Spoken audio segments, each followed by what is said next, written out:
So hey guys, welcome to my YouTube channel. Guys, आज के इस वीडियो में हम बात करेंगे कि 16 फरवरी को बस आप हिंदी में इतना पढ़कर चले जाना, आप हिंदी में टॉप करोगे। यानी कि आपका हिंदी में 70 में 70 नंबर नहीं आया तो फिर आप कर मुझसे आप मिल लेना, ठीक है।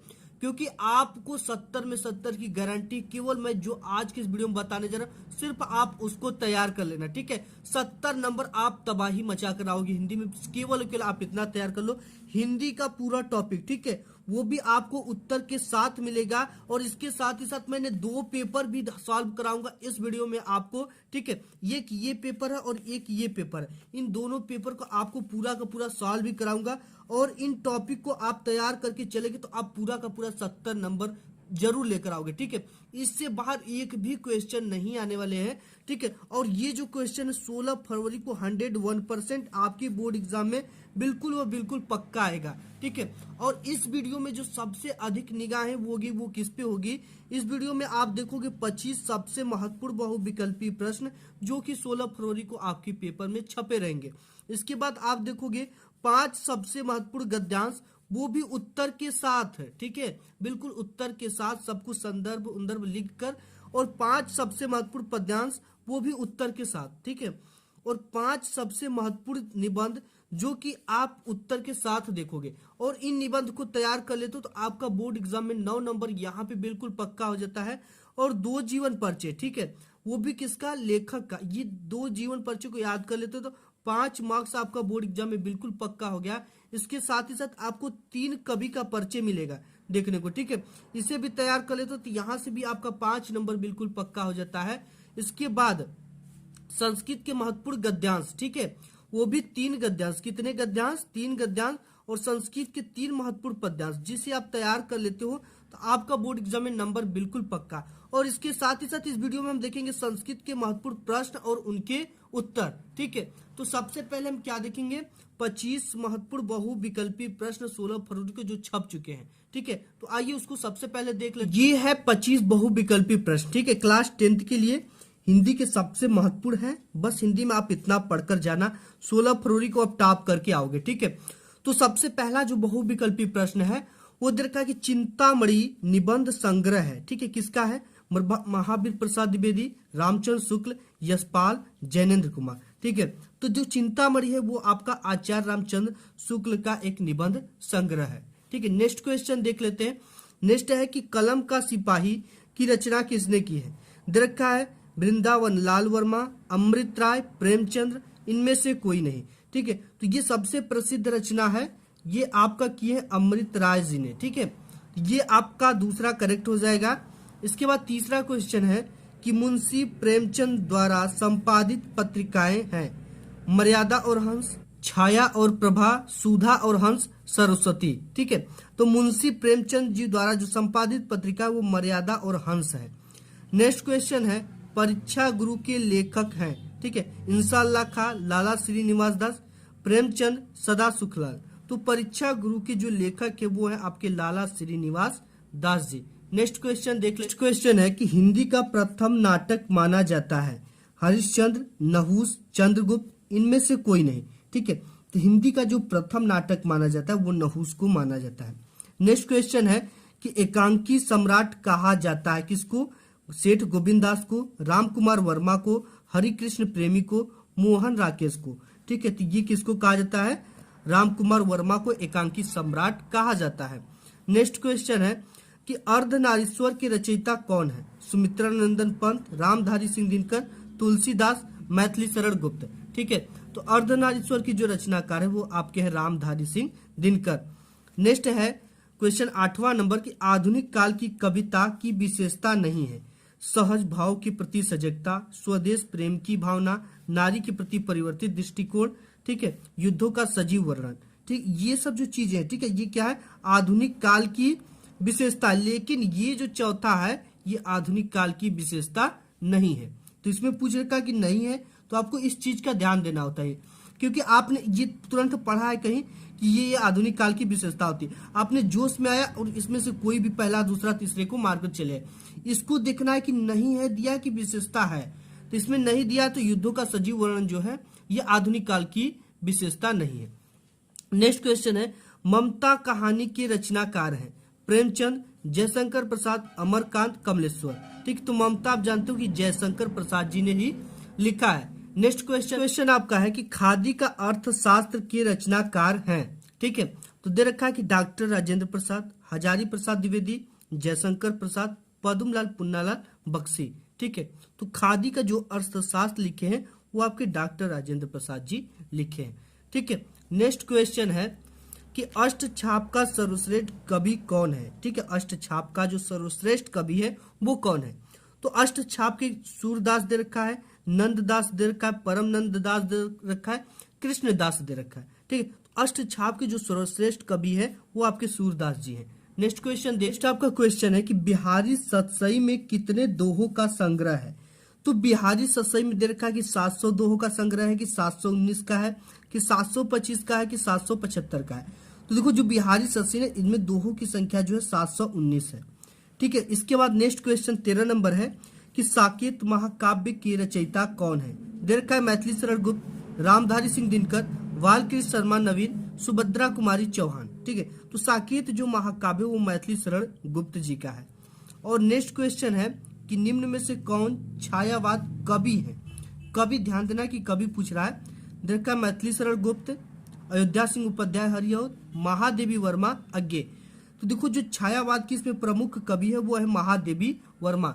4 तो बहुत ही महत्वपूर्ण कवि है छायावाद के, पंत हो गए, निराला हो गई, महादेवी वर्मा हो गए, जयशंकर प्रसाद हो गए। ठीक है, तो महादेवी वर्मा आपका इसमें है तो हो जाएगा। इसके बाद दे रखा है कि चरण कमल बंदव हरिराई में कौन सा अलंकार है। दे रखा अनुप्रास अलंकार है, कि रूपक अलंकार है, कि श्लेष है, कि उत्प्रेक्षा है। ठीक है, इसमें देखो चरण कमल बंदो हरिराई में भेद रहित आरोप है, तो इसमें जो अलंकार होगा आपका वो होगा रूपक अलंकार। ठीक है, तो यहाँ पे कौन सा अलंकार हो गया, रूपक अलंकार। नेक्स्ट है कि रोला के प्रत्येक चरण में कितनी मात्राएं होती हैं, रोला के। ठीक है, ध्यान देना है, आपने पढ़ा होगा कि रोला में कितनी मात्राएं होती।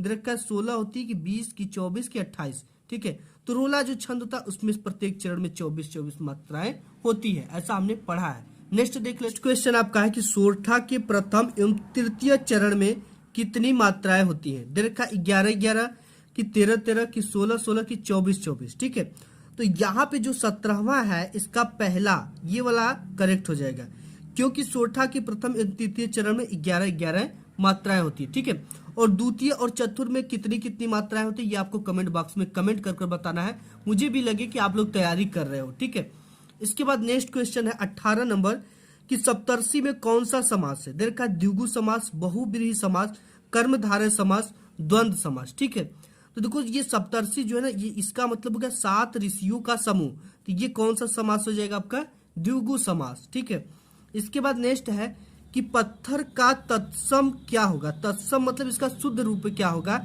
देखा पाथर होगा, शिला होगा, प्रस्तर होगा, इनमें से कोई नहीं होगा। ठीक है, तो पत्थर का जो तत्सम रूप होगा वो आपका प्रस्तर होगा। नेक्स्ट क्वेश्चन है कि शुभ अशुभ में कौन सा समास है। देखो इसमें शुभ अशुभ में कौन सा समास है पूछ रखा है। देखा बहुव्रीहि है, कि द्वंद्व है, कि द्विगु है, कि कर्मधारय समास है। ठीक है, तो शुभ और अशुभ इसे हम जब तोड़कर लिखेंगे तो शुभ और अशुभ लिखेंगे, यानी इसमें और शब्द का लोप हो रहा है, तो ये जब भी होगा तो आपका द्वंद्व समास होगा। नेक्स्ट क्वेश्चन, जो नेक्स्ट क्वेश्चन अब वो है गद्यांश पद्यांश सब कुछ सॉल्व करने का। ठीक है, तो सबसे पहले पेपर में जो गद्यांश पद्यांश है इसको मैं लास्ट में सॉल्व करूंगा। ठीक है, तो यहाँ पे आप देख सकते हो कि ये जिसमें जो गद्यांश पद्यांश आपके आए हैं इन सभी को मैं लास्ट में सॉल्व करने वाला, और इसके भी जो गद्यांश पद्यांश आए हैं इसको लास्ट में सॉल्व करेंगे। ठीक है, सबसे पहले जो गद्यांश 3 ठो है ये भी बहुत महत्वपूर्ण है और हर साल बोर्ड एग्जाम में आते हैं। ठीक है, और आपके बोर्ड एग्जाम में जरूर आएंगे, आप इन सभी को पढ़ लेते हो। ठीक है, जैसे यहाँ पे दे रखा है कि विश्वास पात्र मित्र से बड़ी रक्षा रहती, जिससे ऐसा मित्र मिल जाए उसे समझना चाहिए कि खजाना मिल गया। ठीक है, और ये सब चीजें दे देंगे, और यहाँ पे कुछ शब्दों के नीचे रेखा खींच दिएगा और बोलेगा कि इसी रेखांकित अंश की आपको क्या करना है, व्याख्या करना है। उपयुक्त गद्यांश का सबसे पहले आपको क्या लिखना है, संदर्भ लिखना है। फिर गद्यांश की जो रेखांकित अंश है उनकी आपको व्याख्या करना है, और इसके बाद एक क्वेश्चन देगा कि लेखक ने अच्छे मित्र के क्या कर्तव्य बताए। ये काफी इंपॉर्टेंट है ये गद्यांश, और इसको आपको तैयार कर लेना है। ठीक है, तो सबसे पहले हमें क्या लिखना है, गद्यांश का संदर्भ लिखना है। ठीक है, तो संदर्भ कैसे लिखेंगे हम? सबसे पहले संदर्भ लिखने का जो तरीका होता है वो क्या होता है, ठीक है। तो यहाँ पे हमने पेज ले लिया। अब इसका ये जो विश्वास पात्र मित्र है इसको कैसे लिखना है आपके बोर्ड एग्जाम में? सबसे पहले आपको क्या डालना है? प्रश्नोत्तर संख्या, ठीक है, प्रश्नोत्तर संख्या डाल देना है। क्या डालना है? देखो हम पहला बताएंगे और बाकी सब सेम रहेगा। प्रश्नोत्तर संख्या जितने का भी आपको इस बॉक्स में लिख देना है, ठीक है। लिखने के बाद अंडरलाइन 2 होता है। इसके बाद आपको करना यही है कि जो भी गद्यांश आपके बोर्ड एग्जाम में आया है उसके शुरू के 1 से 2 शब्द, ठीक है, 1 से 2 शब्द आपको शुरू पहले लिखना है हिंट्स में, और लास्ट के 2 शब्द लिखना करना चाहिए, ठीक है। इसको लिखने के बाद ही इसे सॉल्व करना है। तो सबसे पहले हम यहाँ पे हिंट्स क्या लिखेंगे, गद्य सॉल्व करें तो यहाँ पे हमें एक गद्य डाल देना छोटा सा। अब हमें हिंट्स क्या है? विश्वास पात्र मित्र,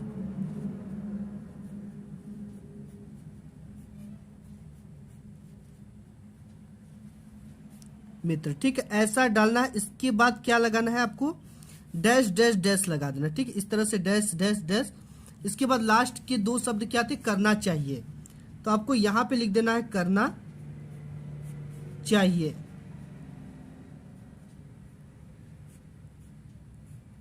ठीक है। ऐसे हमने लिख दिया। अब लिखने के बाद इसके जस्ट नीचे आपको क्या लिखना है? संदर्भ। संदर्भ आपको ब्लैक पेन से ही लिखना है इस तरह से। अब संदर्भ लिखने के बाद इसके संदर्भ को कैसे लिखा गया है, ठीक है। तो आपको देखो ये क्या है? गद्यांश है, ठीक। तो हम लिखेंगे प्रस्तुत गद्यांश हमारी, इस तरह से प्रस्तुत गद्यांश हमारी पाठ्य पुस्तक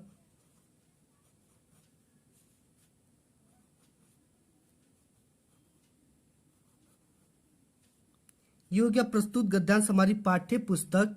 अब देखो हमें हिंदी से लिया गया तो यहाँ पे हिंदी ब्लैक पेन से लिखना है इस तरह से हिंदी, और इसे इस तरह से बंद कर देना इन्वर्टेड कॉमा में। हिंदी के गद्य खंड में संकलित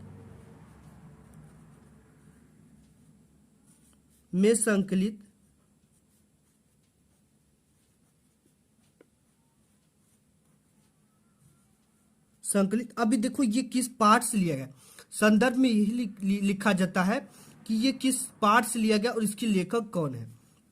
तो गद्य खंड में संकलित मित्रता नामक पार्ट से लिया गया है। इसे भी ब्लैक से लिखना है और इस तरह से इन्वर्टेड कॉमा में कर देना है। ये लिखना है मित्रता नामक पार्ट से लिया गया है। ठीक है, ये आपने लिख दिया। अब लिखना क्या है? इसके लेखक, इसके लेखक कौन? आचार्य रामचंद्र शुक्ल। तो इसे लिखना है इस तरह से ब्लैक पेन से आचार्य, इसे इन्वर्टेड कॉमा में लिखना है आचार्य। इसके बाद यहां पे लिखना है रामचंद्र शुक्ल।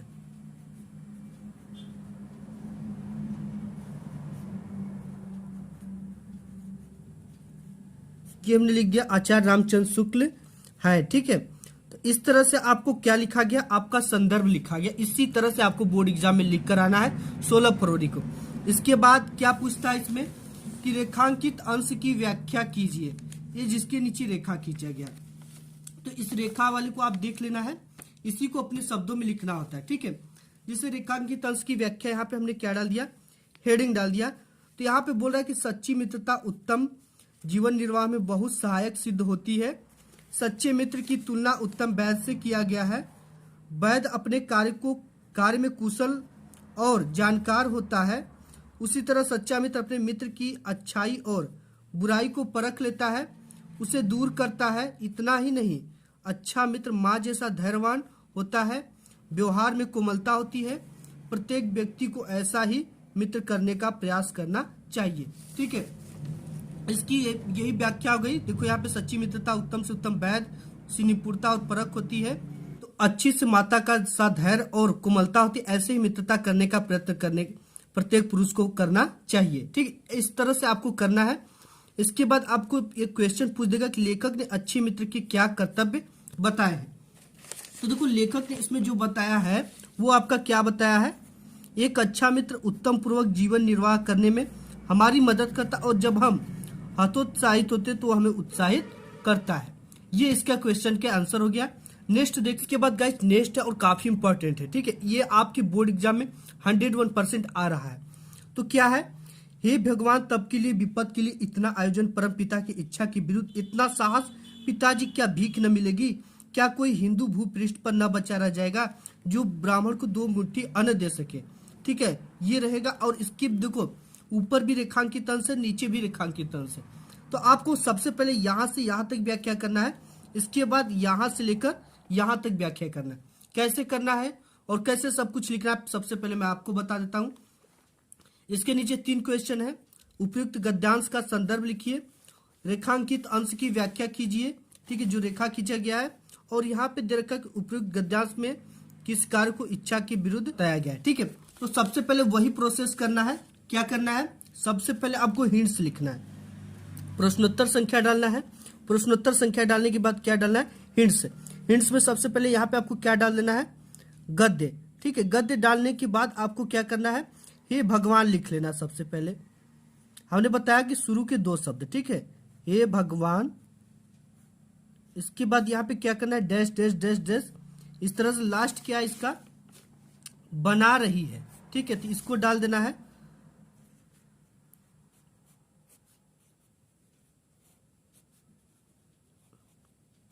ये हो गया। ठीक है, ये इसका एग्जामिनर के लिए हिंट्स हो गया, क्योंकि जो आपके बोर्ड एग्जाम में गद्यांश आता है वो 2 ठो आता है, एक तो करने के लिए बोलेगा, फिर एक तो अथवा में रहता है। ठीक है, तो ऐसे एग्जामिनर को पता हिंट्स चल जाता है कि आपने किस गद्यांश को सॉल्व किया है। इसके बाद यहाँ पे देखो कैसे इसकी व्याख्या करना है। सबसे पहले आपको संदर्भ इस तरह से डालना है, प्रस्तुत गद्यांश हमारी पाठ्य पुस्तक हिंदी के गद्य खंड में संकलित ममता नामक पाठ से लिया गया है। किस पाठ से, ये ममता नामक पाठ से लिया गया है। इस पाठ के लेखक जयशंकर प्रसाद जी हैं। ये वाला गद्यांश आपके बोर्ड एग्जाम में आ रहा है। ठीक है, आप इसको तैयार कर लो क्योंकि ये काफी इंपॉर्टेंट है। अब इसके रेखांकित अंश की किसकी व्याख्या करना है, जिसके नीचे रेखा खींचा गया, जिसके नीचे रेखा खींचा गया, सबसे पहले यहां से लेकर यहां तक व्याख्या करना है। इसके बाद यहाँ पर भी रेखा खींचा गया, फिर से बना रही है तक ना, इसकी व्याख्या करना है। तो आपको डालना क्या है, रेखांकित अंश की व्याख्या, हेडिंग डालनी इस तरह से। अब इसको देखो लिखना है, सबसे पहले क्या, हे भगवान।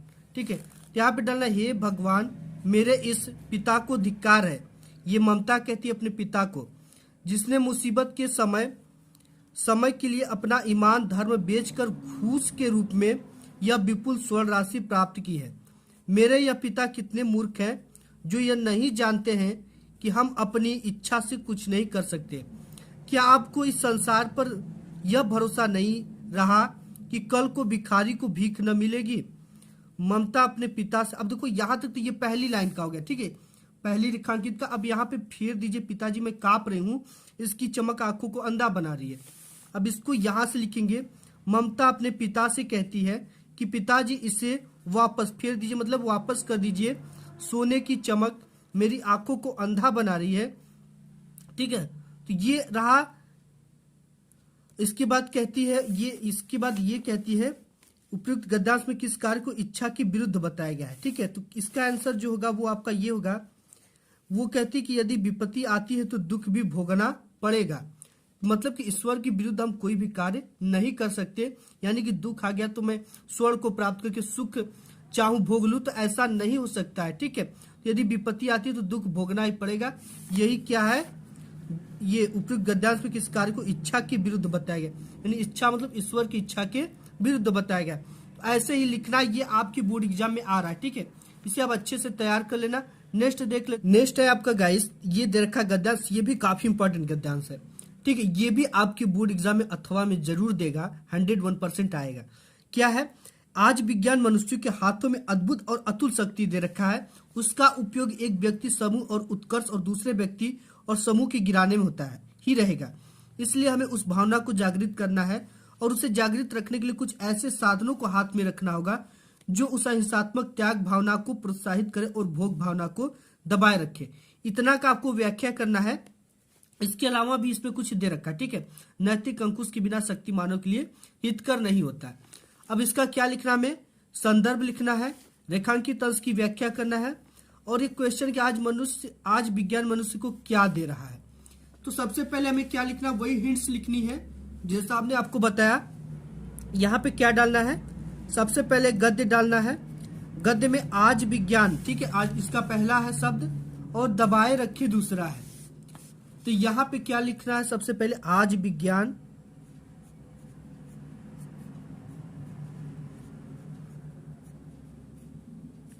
और डैश डैश डैश दबाए रखे, ठीक है। ये आपको क्या डालना है, हिंट्स डालना इस तरह से। तो फाइनली मैंने हिंट्स डाल दिया और इसके बाद जस्ट संदर्भ लिखना है। संदर्भ इस तरह से लिखना है, प्रस्तुत गद्यांश हमारी पाठ्य पुस्तक हिंदी के, ब्लैक से लिखना है, गद्य खंड में संकलित भारत संस्कृति, ठीक है, भारतीय संस्कृति नामक पाठ से लिया गया है। इस पाठ के जो लेखक वो डॉक्टर राजेंद्र प्रसाद जी, इसको आप तैयार कर लेना, ये जरूर से जरूर आएगा, ठीक है। प्रस्तुत गद्यांश हमारी पाठ्य पुस्तक हिंदी के गद्य खंड में संकलित भारतीय संस्कृति नामक पाठ से लिया गया है। इस पाठ के लेखक डॉक्टर राजेंद्र प्रसाद जी हैं। अब ये जितनी रेखा खींचा गया इसकी पूरी हमें क्या करना है, व्याख्या करना है। तो व्याख्या कैसे करेंगे, देखो उसी के शब्दों में लिखना होता है जो दिया है। आज का युग विज्ञान का युग है। विज्ञान ने मनुष्य के हाथ में असीम शक्ति दी है। कुछ लोग इस शक्ति का उपयोग एक व्यक्ति अथवा किसी एक समुदाय की उन्नति और विकास के लिए करते हैं, किंतु कुछ अन्य किसी दूसरे व्यक्ति और समुदाय के पतन के लिए करते हैं, इसका उपयोग करते हैं। आज एक व्यक्ति अथवा एक देश विज्ञान की बिना विनाशकारी उपकरणों और अस्त्र शस्त्रों का प्रयोग दूसरे के सब कुछ हथियाना चाहता है, करता है। यानी लेखक का कहने का मतलब है कि जो विज्ञान है, जो अतुल शक्ति दे रहा है विज्ञान मनुष्य के हाथ में, वो उसका उपयोग जो मनुष्य कर रहा है वो लोगों को डराने धमकाने के लिए कर रहा है, एक राष्ट्र के विकास को में बाधा पहुंचाने के लिए कर रहा है, एक राष्ट्र के विकास को रोकने के लिए कर रहा है, ठीक है। देखो यही बोल रहा है, आज का जो युग है विज्ञान का युग है। विज्ञान ने मनुष्य के हाथ में असीम शक्ति दे रखा है। कुछ लोग इस शक्ति का उपयोग एक व्यक्ति अथवा किसी एक समुदाय की उन्नति और विकास के लिए करते हैं, ठीक है। कोई विकास के लिए करता है, कोई उन्नति के लिए करता है, लेकिन कुछ लोग, किंतु कुछ अन्य किसी दूसरे व्यक्ति और समुदाय के पतन के लिए इसका उपयोग करते हैं, ठीक है। कि वो व्यक्ति का समुदाय खत्म हो जाए, उस देश का पतन हो जाए। आज एक व्यक्ति अथवा एक देश विज्ञान के बिना विनाशकारी उपकरणों अस्त्र शस्त्रों का प्रयोग दूसरों का सब कुछ हथियाना चाहता है के लिए करता है, ठीक है। तो ये तो आप जान ही रहे हो। इसके बाद इसमें क्या पूछ रखा है, आज विज्ञान मनुष्य को क्या दे रहा है। तो आज जो विज्ञान है वो मनुष्य को एक अद्भुत एवं अतुल शक्ति दे रहा है। ये चीज है कि आज विज्ञान जो है मनुष्य को अद्भुत एवं अतुल शक्ति दे रहा है। नेक्स्ट आपका है ये पद्य है और ये पद्यांश काफी इंपॉर्टेंट है, ठीक है। ये आपकी बोर्ड एग्जाम में आएगा। देखो जो है, चरण कमल बंदो हरियाई, जाकी कृपा पंगु गिरी, लंघ है अंधे को सब कुछ कछु दर्शाई, बहिरो सुने गुंग पुनि बोले रंक चले सिर छत्र धराई, सूरदास स्वामी करुणामय बार बार बंदो तिहि पाई। इसका क्या करना है, आपको संदर्भ लिखना है, फिर रेखांकित अंश की क्या करना है, व्याख्या, और 2 क्वेश्चन पूछ रखा है, ठीक है। तो सबसे पहले हम इसमें पद लिखने के लिए क्या करेंगे, यहाँ पे प्रश्नोत्तर संख्या डाल देंगे, इसके बाद डालेंगे क्या, पद। ये हिंट्स के रूप में रहेगा। और हमने बताया कि शुरू के 2 शब्द चरण कमल ले लेंगे और यहाँ पे तिहि पाई ले लेंगे, ठीक है। तो यहाँ पे हमने ले लिया चरण और कमल, डैश डैश डैश डैश। अब यहाँ पे तिहि पाई है, ठीक है, क्या है, तिहि पाई है, तो तिहि पाई ले लेंगे।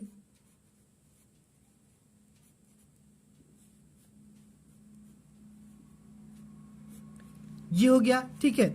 अब इसे हमें क्या लिखना है, इसका संदर्भ लिखना है। तो हमें इस तरह से हेडिंग डालनी है संदर्भ की। अब देखो संदर्भ इसका कैसे लिखना है, ये पद्यांश है, ठीक है। तो यहाँ पे लिखना है प्रस्तुत पद्यांश हमारी पाठ्य पुस्तक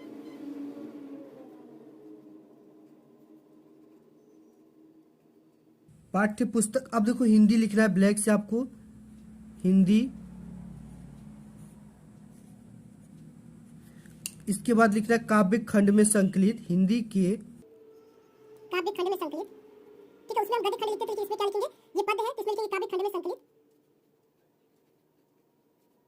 संकलित ये देखो सूरदास के पद शीर्षक से लिया गया है, ठीक है। तो यहाँ पे लिख देंगे पद नामक शीर्षक से लिया गया है, ठीक है। ये हो गया। अब क्या लिखना है, इसके जो कवि है, ठीक है, जो रचयिता है, से लिया गया है। इसके रचयिता लिखना है आपको। तो इसके जो क्या है, इसके जो रचयिता है आपको लिखना है इसके रचयिता सूरदास जी, का आपको इस तरह से लिख देना, सूरदास जी है। इसको इस तरह से इन्वर्टेड कॉमा लगा देना है, ठीक है। ये आपका हो गया। इसके बाद क्या दे रखा आपको, रेखांकित अंश की व्याख्या करने के लिए इसमें रेखांकित अंश की व्याख्या कीजिए, ठीक है। तो आपको क्या डालना है, हेडिंग रेखांकित अंश की व्याख्या। ये डाल दिया हमने, रेखांकित अंश की व्याख्या। अब देखो किसकी व्याख्या करना है, ये जिसके शब्दों के नीचे रेखा खींचा गया, जाकी से लेकर छत्रधराई तक, ठीक है। जाकी कृपा से लेकर छत्रधराई तक आपको क्या करना है, व्याख्या करना है। जिसे इसमें दे रखा, जाकी कृपा पंगु गिरे, लंघे अंधे को सब कुछ दर्शाई, बहिरो सुने गुंग पुनि बोले, रंग चले सिर छत्र धराई। तो इसको इस तरह से लिखना है, रेखांकित अंश की व्याख्या। मैं उस ईश्वर के कमलवत चरणों की वंदना करता हूँ जिनकी कृपा से लंगड़ा व्यक्ति पर्वत को पर चढ़ जाता है, अंधे को सब कुछ दिखाई देने लगता है, और बहरा व्यक्ति सुनने लगता है, और गूंगा व्यक्ति बोलने लगता है, और निर्धन व्यक्ति सर पर छत्र धारण करके चलने लगता है। इसकी व्याख्या यही हो जाएगी। ये आप देख सकते हो कि मैं उस ईश्वर की चरणवत कमलों की वंदना करता हूँ जिनकी कृपा से, ठीक है, लंगड़ा भी क्या करता है, पर्वत को चढ़ जाता है, अंधे को सब कुछ दिखाई देने लगता है, और बहिरा सुनने लगता है, गूंग आदमी फिर से बोलने लगता है, और जो रंग यानी जिसके पास कुछ भी नहीं वो भी सिर पर छत्र धारण करके चलने लगता है। अब इसके बाद एक क्वेश्चन इसमें देता है कि प्रस्तुत पंक्ति में कौन सा अलंकार है। ये क्वेश्चन जरूर देगा।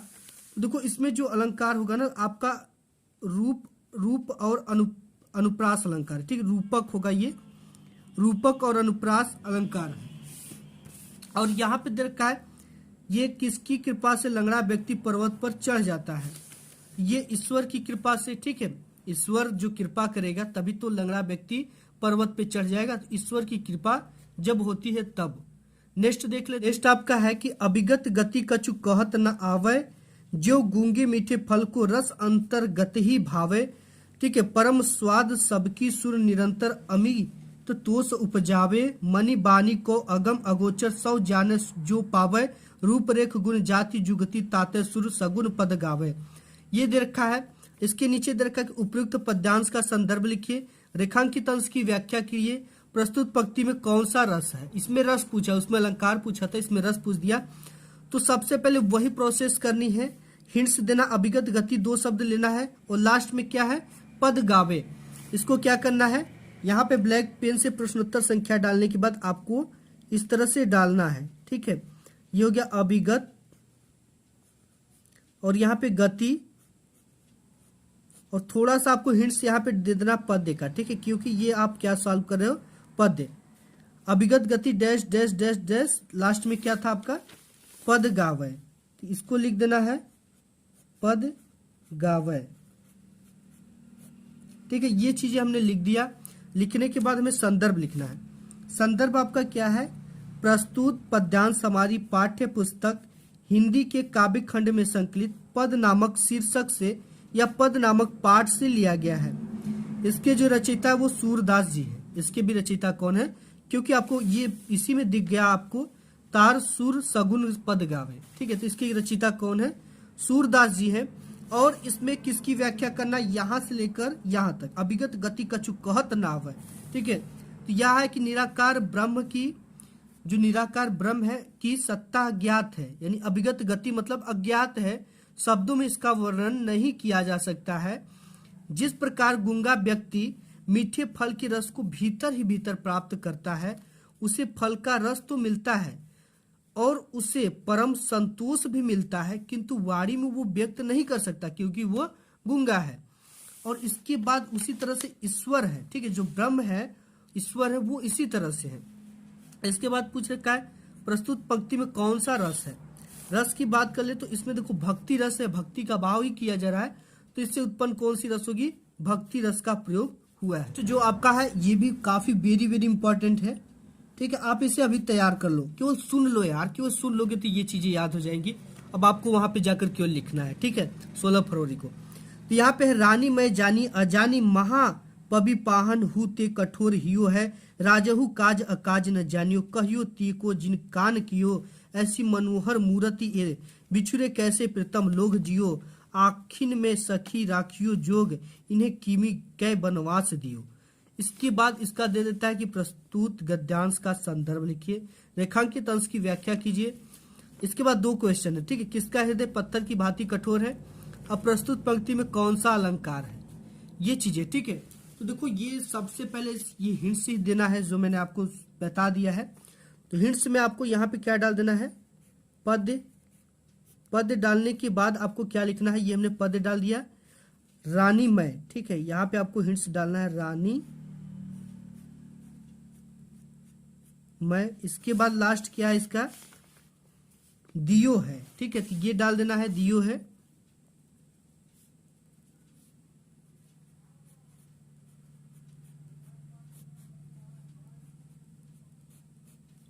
ये हमने डाल दिया। इसके बाद हमें क्या डालना है, संदर्भ। तो ये प्रस्तुत पद्यांश हमारी पाठ्य पुस्तक हिंदी काव्य खंड में संकलित वन पथ पर नामक शीर्षक से लिया गया है, ठीक है। किस शीर्षक से, वन पथ पर। इसको ध्यान देना है, ये आएगा आपके बोर्ड एग्जाम में। वन पथ पर नामक शीर्षक से लिया गया है। इस पाठ की जो रचयिता वो तुलसीदास जी है। कौन है, तुलसीदास जी वन पथ पर लिखे हैं।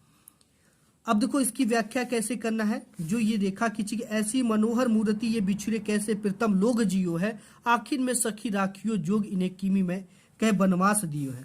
तो ये जो ग्रामीण महिलाएं उनके द्वारा ये व्यक्त किया जा रहा है, जब राम लक्ष्मण और सीता जब वन पथ पर आगे की ओर बढ़ते हैं तो उनके द्वारा देखकर ये चीजें कही गई है, ठीक है। राम लक्ष्मण और सीता जब वन पथ पर आगे बढ़ रहे हैं, उन्हें देखकर गांव के नर नारी आपस में बात कर रहे हैं कि ऐसी मन को हरण करने वाली मूर्तियां को बिछुड़ जाने पर पता नहीं इनके प्रेमी, ठीक है, कौन प्रेमी, जो माता पिता प्रेमी और कोई प्रेमी नहीं, ठीक है, इनके प्रेमी कैसे जीवित है। हे सखी राजकुमार आंखों में रहने योग्य है, अर्थात आंखों में बसाने योग्य है, भला इन्हें किस निष्ठुर ने वनवास दिया है, ठीक है। ये इस तरह से आपको व्याख्या इसकी करनी है। ये बिल्कुल सेम है, आपको ज्यादा कठिन नहीं, इजी है। इस आखिर में सखी गराखी जोग, इन्हें कीमी के बनवास दी, इन्हें कौन बनवास दिया है। इसके बाद नेक्स्ट है कि किसका हृदय पत्थर की भांति कठोर है। तो देखो यहाँ पे इसको देखो, जिस रानी ने इन लोगों को बनवास दिया है उनका जो हृदय वो पत्थर की भांति कठोर है। अब इसमें अलंकार कौन सा है, अलंकार, तो इसमें आपका अलंकार होगा अनुप्रास अलंकार, ठीक है। नेक्स्ट देख लेते हैं, नेक्स्ट आपका क्या है, संस्कृत का गद्यांश, ठीक है। काफी इंपॉर्टेंट ये गद्यांश है और ये आपके बोर्ड एग्जाम में आ रहा है, ठीक है। इसे आपको तैयार करना है। देखा कि ऐसा नगरी भारतीय संस्कृत भाषायश्च केंद्र स्थलम अस्ति, ठीक है। अब इसकी क्या करना है आपको, आप इसको देख लो। इसका सबसे पहले हमें संदर्भ लिखना है और इसका हिंदी में अनुवाद करना है।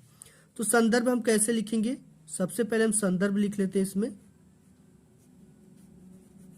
संदर्भ में कैसे लिखेंगे, प्रस्तुत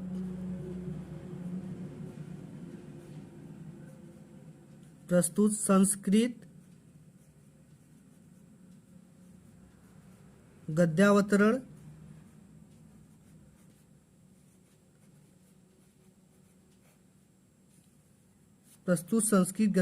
हमारी पाठ्य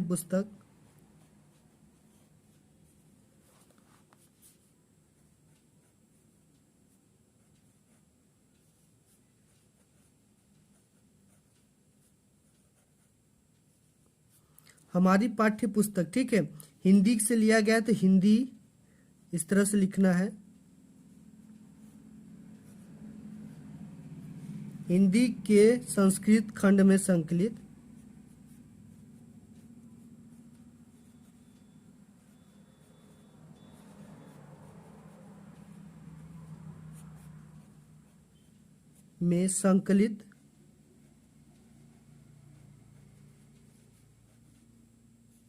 संकलित ये किस चैप्टर से लिया गया आपका, वाराणसी, ठीक है, वाराणसी चैप्टर से लिया गया है, वाराणसी नामक पाठ से लिया गया है। पाठ से लिया गया है।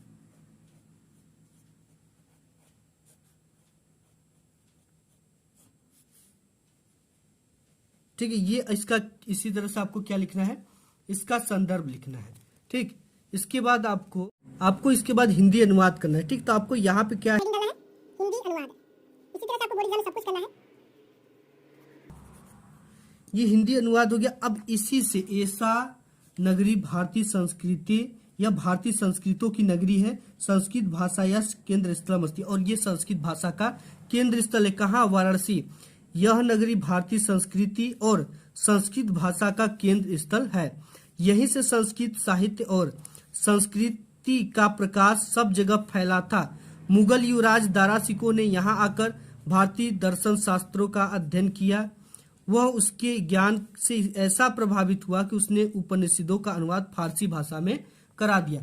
ठीक है, बिल्कुल श्रेष्ठ आपका, और ये वेरी वेरी इंपॉर्टेंट ये गद्यांश है। ठीक है, संस्कृत गद्यांश है। तो आपको ये है वाराणसी सुविख्यात प्राचीन नगरी इयम विमल सलिल तरंगाय गंगाय कूले स्थिता अस्या घटानाम वल्याकृति पंडित धौलयाम चंद्रिकायां बहुराजते अगणिता पर्यटका सुदुर्भ्य नित्यम अत्र आयंती अस्या घटना शोभाम विलोक्य इमाम बहु प्रशंसति।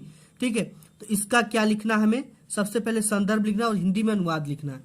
संदर्भ लिखेंगे प्रस्तुत संस्कृत गद्यावतरण हमारी पाठ्य पुस्तक हिंदी के संस्कृत खंड में संकलित वाराणसी नामक पाठ से लिया गया है। अब इसका हिंदी में अनुवाद के लिए यहाँ पे आपको हेडिंग डालना पड़ेगा, हिंदी में अनुवाद।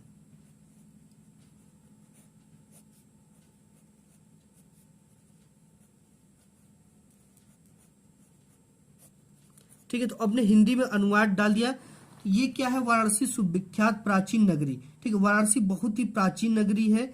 यम विमल सलिल तरंगाय गंगाय कूले स्थिता। ठीक है, यह स्वच्छ जल तरंगों वाली गंगा के किनारे स्थित है। विमल सलिल तरंगाय यानी स्वच्छ जल वाली तरंगों वाली तरंगाय वाली तरंगों वाली गंगा के किनारे स्थित है।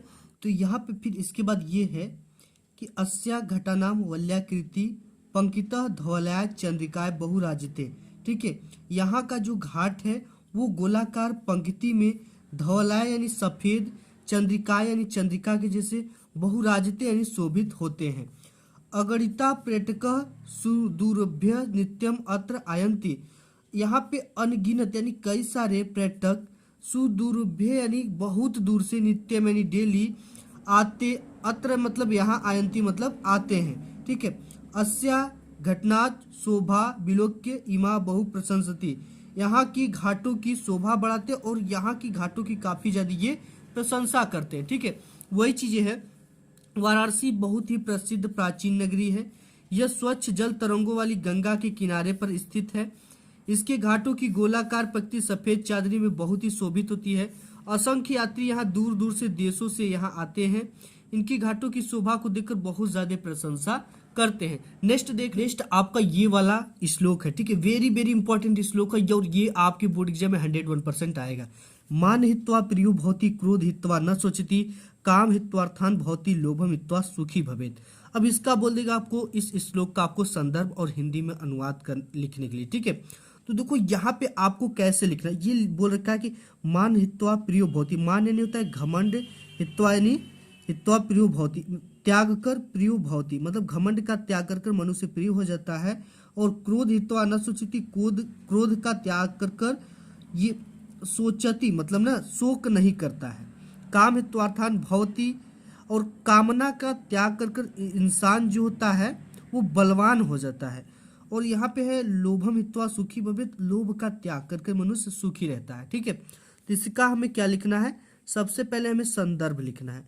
तो यहाँ पे हमें क्या हेडिंग डालनी है, संदर्भ। ठीक है, तो संदर्भ इस तरह से हम हेडिंग डाल दिए। संदर्भ हेडिंग कैसी इसकी लिखना है, प्रस्तुत श्लोक हमारी। ठीक है, ये श्लोक है तो श्लोक को श्लोक लिखेंगे। ठीक है, गद्यावतरण रहेगा तो गद्यावतरण लिखेंगे। प्रस्तुत श्लोक हमारी पाठ्य पुस्तक, हमारी पाठ्य पुस्तक। अब हिंदी है तो हिंदी लिख देंगे। ठीक है, हिंदी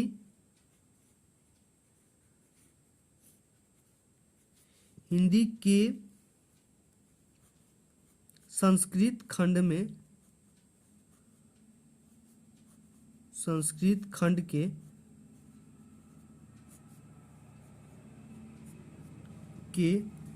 अब देखो ये संस्कृत खंड के किस शीर्षक से लिया गया है, ये जीवन सूत्राणी, ठीक है, यहाँ पे लिख देंगे जीवन सूत्राणी,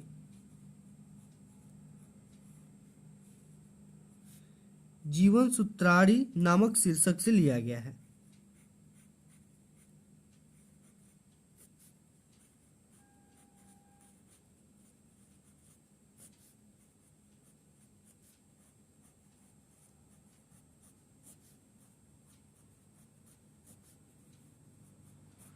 तो ये हो गया इसका संदर्भ, ठीक है, कि प्रस्तुत श्लोक हमारी पाठ्य पुस्तक हिंदी के संस्कृत खंड में संकलित, भी आप यहाँ पे लिख सकते हो, खंड में संकलित जीवन सूत्राणी नामक शीर्षक से लिया गया है, ठीक है। तो ये आप लिख दिए। अब इसका आपको क्या करना है, हिंदी में अनुवाद करना। अनुवाद कैसे होगा, देखो यहाँ पे मनुष्य अभिमान को छोड़कर प्रिय हो जाता है, क्रोध को छोड़कर शोक नहीं करता, कामना को छोड़कर धनवान होता है और लोभ को छोड़कर सुखी हो जाता है, ठीक है। जैसा मैंने आपको बताया बिल्कुल सेम उसी तरह से है। नेक्स्ट देख ले, नेक्स्ट आपका है सर्वे भवन्तु सुखिनः सर्वे सन्तु निरामय सर्वे भद्राणि पश्यन्तु मा कश्चित् दुर्भाग् भवेत्, ठीक है। ये भी काफी इंपॉर्टेंट श्लोक है, तो इसको भी इस तरह से संदर्भ डालना है। प्रस्तुत श्लोक हमारी पाठ्य पुस्तक हिंदी के संस्कृत खंड में संकलित भारतीय संस्कृति नामक पाठ से लिया गया है।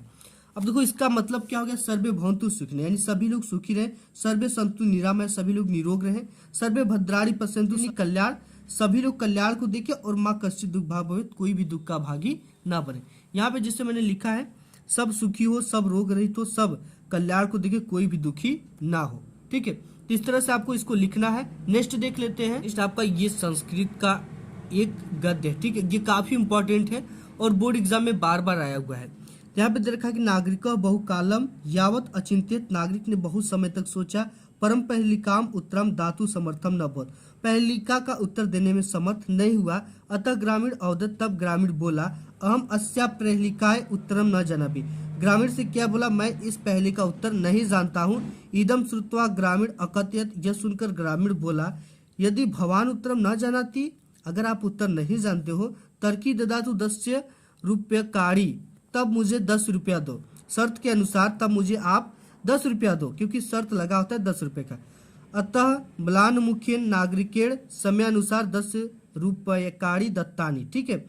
तो देखिए ये क्या होता है कि ये मुरझाए हुए फूल के समान, ठीक है, आप ये इसलिए मुरझाए हुए मुख वाले, ये जो जिससे ये प्रश्न किया होता है वो 10 रुपया का नोट निकाल कर उसे दे देता है। तो संदर्भ क्या लिखना है, प्रस्तुत संस्कृत गद्यावतरण हमारी पाठ्य पुस्तक हिंदी के संस्कृत खंड में संकलित प्रबुद्धो ग्रामीण नामक शीर्षक से लिया गया। काफी इंपॉर्टेंट है ये, वेरी वेरी इंपॉर्टेंट है, इसे आप तैयार कर लेना, ठीक है। बस सुन लो, आप देख लो, तैयार हो गया। इसका ये है हिंदी में अनुवाद, हेडिंग डालना है। नागरिक ने बहुत समय तक सोचा, परंतु वो पहली का उत्तर देने में समर्थ न हुआ, इसलिए उस ग्रामीण से कहा, मैं इस पहली का उत्तर नहीं जानता हूँ। यह सुनकर ग्रामीण ने कहा, यदि आप उत्तर नहीं जानते हो तो 10 रुपया दे दीजिए। इसलिए मुरझाए हुए मुख वाले नागरिक ने शर्त के 10 रुपए दे दिए, ठीक है। अब नेक्स्ट देख लेते, आपकी जो 2023 पेपर में आने वाला है वो क्या है, ये आप देख सकते हो, ठीक है। इसका भी गद्यांश काफी इंपॉर्टेंट है। निम्नलिखित गद्यांश पर आधारित 3 प्रश्नों के उत्तर दीजिए। यह एक नैतिक और आध्यात्मिक स्रोत है जो अनंत काल से प्रत्यक्ष या अप्रत्यक्ष रूप से संपूर्ण देश में बहता रहा और कभी कभी मूर्त होकर हमारे सामने आते रहता है, ठीक है। और इसका भी क्या लिखना है, हमें उपयुक्त गद्यांश का संदर्भ लिखना है, गद्यांश की रेखांकित अंश की व्याख्या करना, लेखक ने गद्यांश में क्या संदेश देना चाहा, ठीक है। इसको फटाफट आप देख सकते हो। सबसे पहले बोर्ड की कॉपी पर इस तरह से लिखना, प्रश्नोत्तर संख्या 1 का क हम करें तो क लिख देना है, ठीक है। गद्य यह एक नैतिक डैश हो गया। संदर्भ प्रस्तुत गद्यांश हमारी पाठ्य पुस्तक हिंदी गद्य खंड में संकलित भारतीय संस्कृति नामक पाठ से लिया गया। इसके लेखक डॉक्टर राजेंद्र प्रसाद जी हैं, ठीक है। रेखांकित अंश की व्याख्या की बात कर ले तो रेखांकित किसकी हमने ऐसे मूर्त रूप को अपने बीच चलते फिरते देखा से लेकर दिया है तक की व्याख्या करना है। तो प्रस्तुत पंक्ति में लेखक कहते हैं कि भारतीय संस्कृति के माध्यम से ही भारत को उसकी अमरता का पाठ पुनः पढ़ाया गया है। इन्हीं के मूर्त रूप ने परतंत्रता के परिणाम स्वरूप निराशा से मुरझाए हुए मन में आशा रूपी ऊर्जा का संचार किया है। हमारी सूख चुकी हड्डियों को अमृत तत्व की स्मृति दिलाकर उसमें नई मर्जा प्रदान की है, ठीक है। ये इसमें क्वेश्चन पूछता है कि लेखक ने गद्यांश में क्या संदेश देना चाहा है। तो देखो लेखक ने संदेश देना चाहा कि हमें भारतीय संस्कृति में विद्यमान स्रोतों से प्रेरणा लेकर जीवन को सफल बनाना चाहिए। ठीक है, नेक्स्ट देख लेते हैं। क्या एक 2022 का पेपर है जिसमें आया हुआ है, क्या है ये देख सकते हो। ठीक है, अब कुसंग का जो सबसे भयानक होता है, ये केवल नीति और सद्बुद्धि का ही नाश नहीं करता बल्कि बुद्धि का भी क्षय करता है। ठीक है, ये दे रखा है। अब इसके नीचे 3 क्वेश्चन थे। उपयुक्त गद्यांश का संदर्भ लिखिए, रेखांकित अंश की व्याख्या, कुसंग का मनुष्य के जीवन पर क्या प्रभाव पड़ता है। ठीक है, तो इसका हमें क्या करना है, इसका भी हमें व्याख्या करना है। तो देखो किस तरह से करना है। कुसंग का जो है डैश डैश उठाती जाएगी, ये लिख लेना है। संदर्भ प्रस्तुत गद्यांश हमारी पाठ्य पुस्तक हिंदी के गद्य खंड में संकलित मित्रता नामक पाठ से लिया गया है। इसके लेखक आचार्य रामचंद्र शुक्ल है। रेखांकित अंश की व्याख्या, प्रस्तुत पंक्ति में लेखक बुरी संगति को भयानक रोग बताते हैं। यह अच्छे गुणों का विनाश करने के साथ साथ बुद्धि को भी नष्ट कर देती, किंतु अगर अच्छी संगति मिल जाए तो बुरी संगति में पड़ा व्यक्ति घर से निकलकर प्रगति के पथ पर चलने लगता है। ठीक है, ये चीजें होगी। नेक्स्ट देख लेते हैं। इसमें है कि कुसंग का मनुष्य के जीवन पर क्या प्रभाव पड़ता है।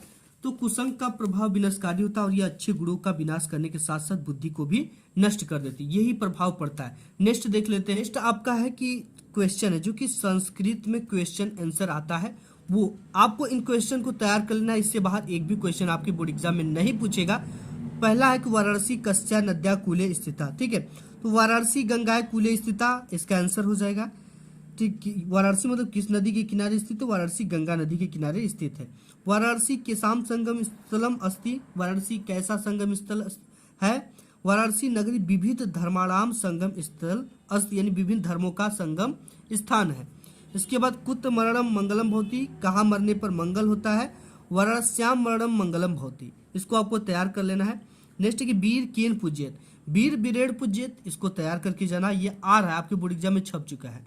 फिर पुरु राजा केन सह युद्धम अक्रोध, पुरु राजा अलक्षेन्द्रेण सह युद्धम अक्रोध। ठीक है, इसको भी तैयार कर लेना, ये आ रहा है। पदेन बिना किम दूरम याति, पदेन बिना पत्रम दूरम याति, इसे भी तैयार कर लेना है। ज्ञानम कुत्र संभवति, ज्ञानम सर्वत्र संभवति, इसे भी तैयार कर लेना है।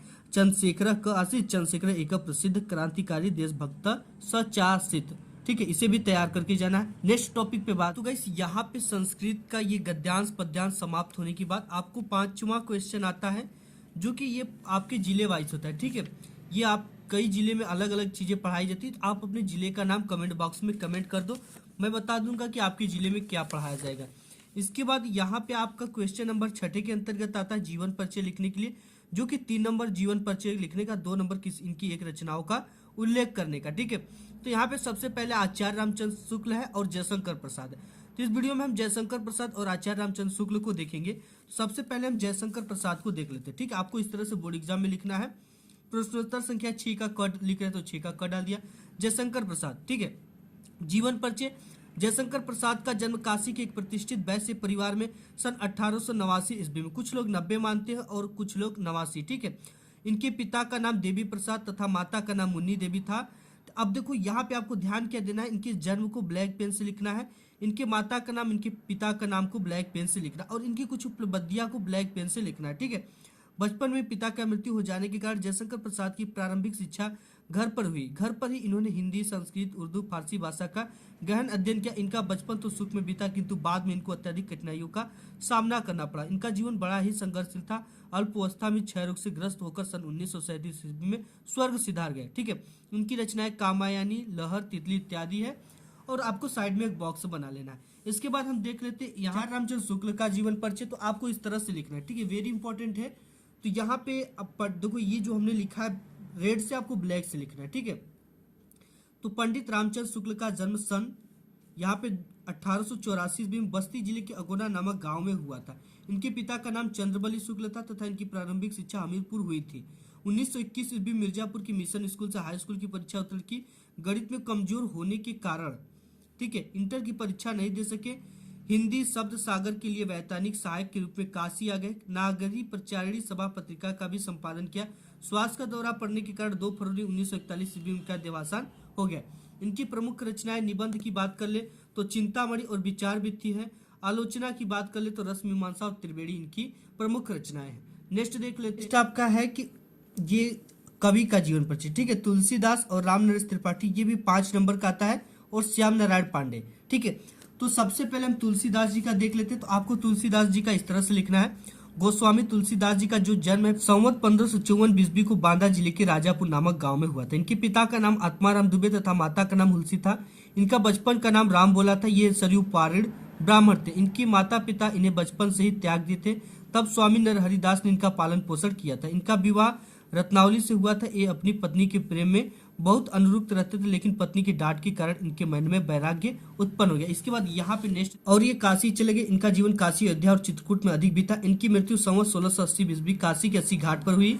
रचनाएं की बात करें रामचरितमानस, विनय पत्रिका, गीतावली। ठीक है, इसके बाद एक और इम्पोर्टेंट है जो कि बहुत ज्यादा इंपॉर्टेंट है, ये आपके बोर्ड एग्जाम में आएगा जरूर, इसको तैयार कर लेना। मैथिली शरण गुप्त, ये राष्ट्रकवि माने जाने वाले कवि मैथिली शरण गुप्त का जन्म 1886 ईस्वी में चिरागांव जिला झांसी में हुआ था।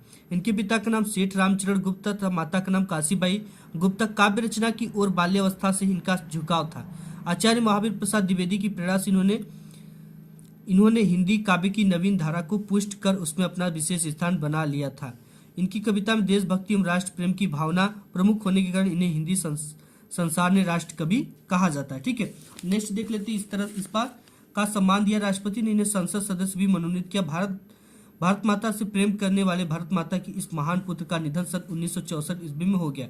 इनकी रचनाएं साकेत, यशोधरा, भारत भाती, पांचवटी इत्यादि है। ठीक है, इसके बाद आपके बोर्ड एग्जाम में देखो क्या आता है कि अपनी पाठ्य पुस्तक से कंठस्थ कोई एक श्लोक लिखिए। ठीक है, तो देखिए ये 2 श्लोक है, आप इसका स्क्रीनशॉट ले लो। ठीक है, सर्वे भवन्तु सुखिनः, सर्वे सन्तु निरामयः, सर्वे भद्राणि पश्यन्तु मा कश्चित् दुःख भाग् भवेत्। अगर ये आ जाता है तो ये इसको लिख देना है।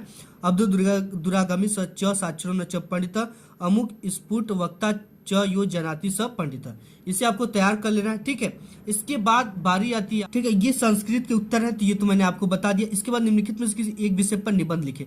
कंप्यूटर शिक्षा, पर्यावरण प्रदूषण, विज्ञान अभिशाप या वरदान, परहित सरिस धर्म नहीं भाई। ठीक है, सबसे पहले गाइस आप पर्यावरण प्रदूषण पे ये देख सकते हो। ठीक है, आप इसका स्क्रीनशॉट ले सकते हो। इसी तरह से आपको बोर्ड एग्जाम में सब कुछ लिखना। प्रदूषण के कारण में एक एक चीजों को लिख देना। वायु प्रदूषण इस तरह से, जल प्रदूषण, ध्वनि प्रदूषण भी इस तरह से आपको लिखना है। ठीक है, ये चीजें आप देख सकते हो। इसके बाद आपको कैसे लिखना है प्रदूषण के कारण। ठीक है, जो कारण पर्यावरण प्रदूषण का सबसे बड़ा कारण विश्व में तेजी से जनसंख्या वृद्धि, इसको लिखना है। फिर प्रदूषण के रोकने का उपाय। ठीक है, आप इसको स्क्रीनशॉट लेकर पढ़ लो। फिर उपसार लिखना, इसके लिए हम सबको मिलकर पर्यावरण को बचाना होगा। प्रदूषण की समस्या आज पूरे विश्व में है, इसके लिए शासन व सरकार को भी पूर्ण रूप से इस पे ध्यान देना पड़ेगा। ठीक है, यहाँ पे है ध्यान देना चाहिए और पर्यावरण को बचाने के लिए और उचित कार्य करना चाहिए।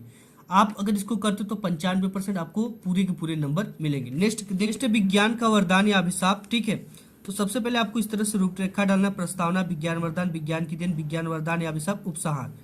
प्रस्तावना डालना, विज्ञान आज ईश्वर की भांति सर्वव्यापी है, इस तरह से आपको देख लेना है। फिर विज्ञान वरदान डालना है। ठीक है, इस तरह से। नेक्स्ट देख लेते हैं, विज्ञान की देन जो है इस तरह से डालना है परिवहन के क्षेत्र में। ठीक है, पहली लंबे यात्राएं सोपन से लगती थी, संचार के क्षेत्र में, दैनिक जीवन में, चिकित्सा के क्षेत्र में। ठीक है, इस तरह से आपको सब कुछ को तैयार कर लेना। विज्ञान वरदान या अभिशाप हेडिंग डालकर इसको लिख देना है। इसका आप स्क्रीनशॉट ले सकते हो। ठीक है, इसको आप पढ़ लोगे बाद में। उपसंहार आपको लिखना है, यदि विश्व के वैज्ञानिक विध्वंसात्मक आविष्कारों की प्रवृत्ति का त्याग कर मानवीय कल्याण के प्रति उन्मुख हो जाए तो शांति का साम्राज्य स्थापित हो जाएगा। ठीक है, इसका भी ले सकते हो। नेक्स्ट देख लेते हैं। नेक्स्ट आपका है कोरोना वायरस पे निबंध। आपको इस तरह से लिखना है, ये फटाफट आप देख सकते हो। ठीक है, ये आप देख सकते हो, इसी तरह से आपको बोर्ड एग्जाम में लिखना है। फिर कोविड-19 कोरोना वायरस, इस तरह से लिखना है सब कुछ। कोरोना वायरस के लक्षण। ठीक है, इसके बाद आपको कोरोना से बचाव के उपाय। ठीक है, ये चीजें लिखनी। भारत में लॉकडाउन की पहल, ये सब चीजें लिखना है। ठीक है, शेडिंग आपका है उपसंहार। ठीक है, आपको उपसंहार इस तरह से लिखना है।